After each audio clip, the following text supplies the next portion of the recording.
My name is Henry. I'm a hydrogen atom. For the past 3 years, I've been part of a water molecule. It was one of the best groups of friends I've ever been a part of.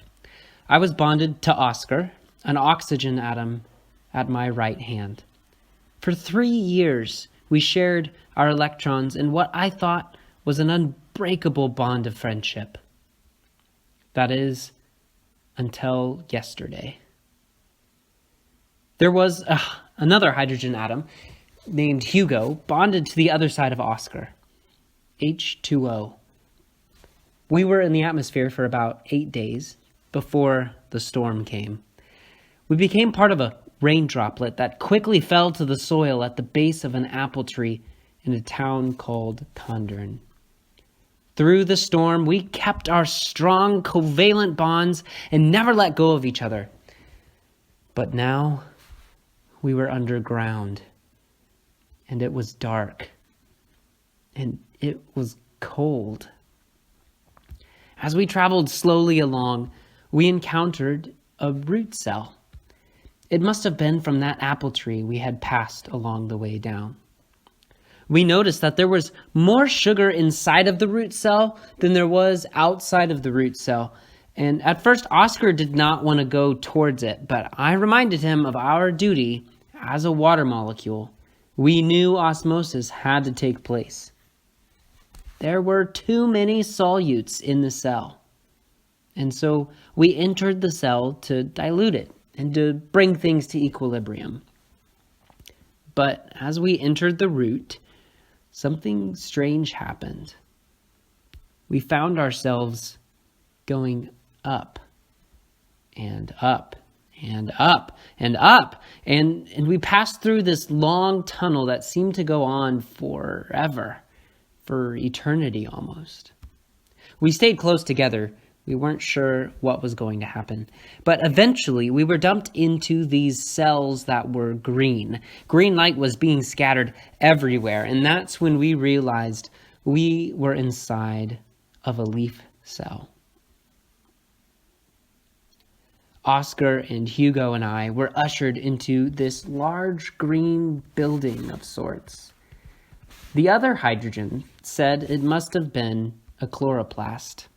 That's what Hugo said. And we were a bit nervous as we didn't know what would occur after we got inside of this chloroplast. So we stayed pretty close together. Inside of the building, there were many green rooms, all stacked on top of each other. They were round. They almost looked like giant UFOs. Their walls were made of phospholipids. Curious, we moved towards the room.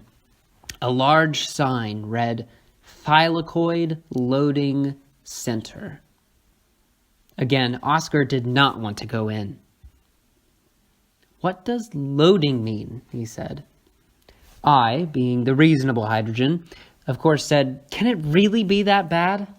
I was curious. I thought we should enter. After all, we had come so far, we ought to go inside. That was a decision I regretted. As we entered the room, I saw hydrogen ions everywhere. Hydrogens, just like me. I felt like we had just entered a busy factory. But wait, why were there hydrogens alone? And why were they in panic?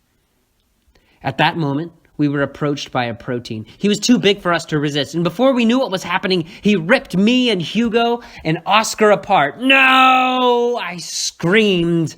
We had been through storms and fires and cow digestive systems together. And after 3 years of a strong friendship, we were forced to split against our own will.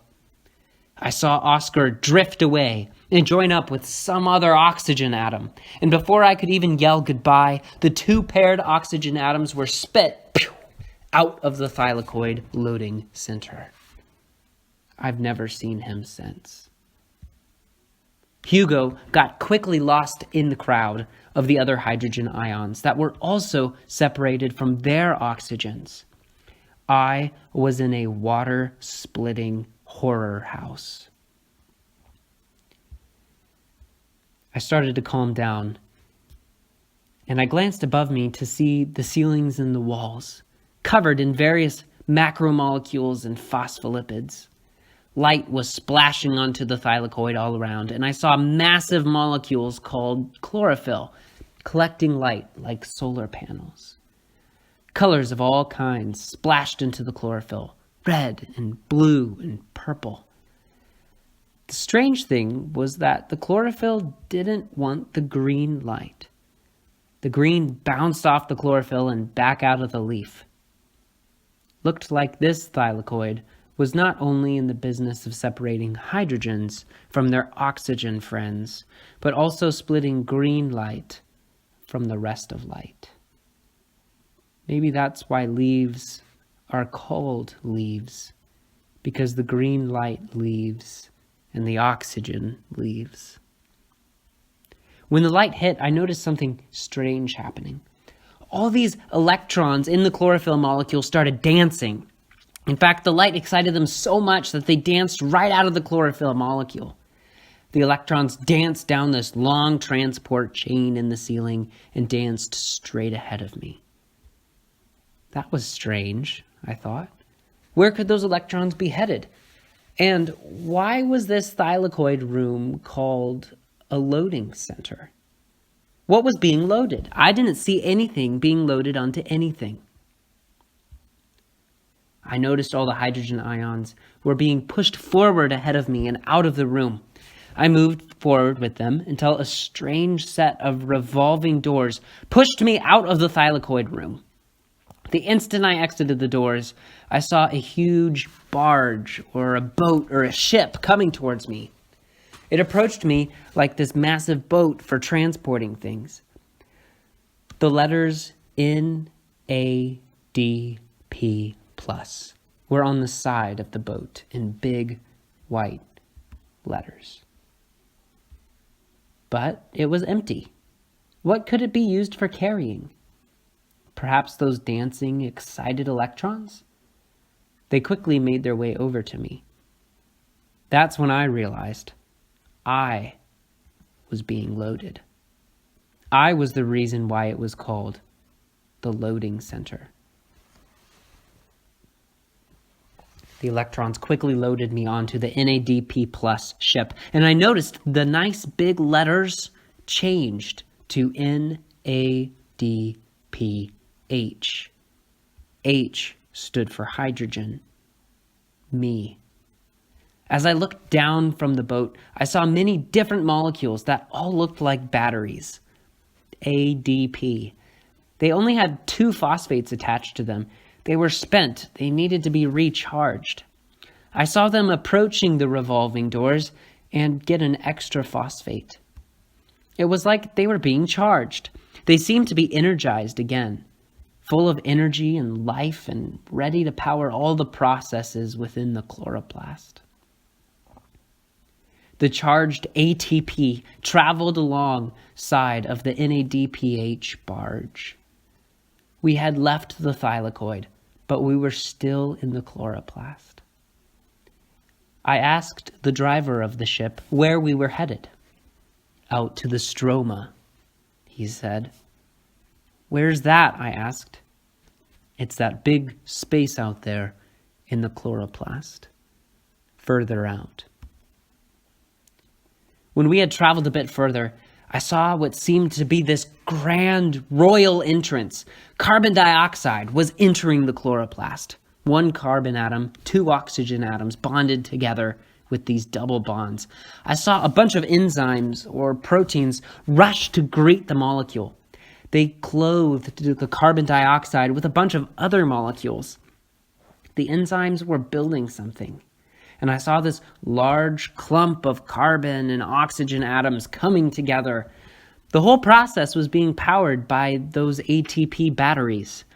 And as the ATP batteries used up their power to help this giant molecule, they rushed back to the thylakoid to get charged again. My NADPH barge approached the molecule. An enzyme helped me get off of the ship. I looked behind me to see the big white letters of the barge change from NADPH to NADP+. I was off the boat now. The enzyme introduced me to the large molecule made up of carbons and oxygens and hydrogens. I was reluctant at first, but I reached out and shook hands with the molecule. But as I tried to let go, I realized I couldn't. My hand was stuck. In fact, I was stuck. I was now part of this great molecule. That's why the NADP plus barge had transported me out here, to give me up to this new group of atoms that I didn't even know. I was a part of this new molecule. The carbons and the oxygens had all come from the carbon dioxide in the air, and there were other hydrogens too, and all of us hydrogens had come from the water molecules. After a while, I looked around and started counting us all. 1, 2, 3, 4, 5, 6 carbon atoms. 1, 2, 3, 4, 5, 6, 12 hydrogen atoms, and 1, 2, 3, 4, 5, 6 oxygen atoms. C6, H12O6. We were a glucose molecule, a sugar molecule. I had gone from being a water molecule to being a sugar molecule, all within a day. And all that energy that it had taken to make this molecule was stored inside of our structure. Chemical energy. Our sugar molecule was transported out of the chloroplast and into some other cells in the plant. There, our glucose molecule became part of the right corner of a cell wall of a plant cell on the end of a twig. And there I remained.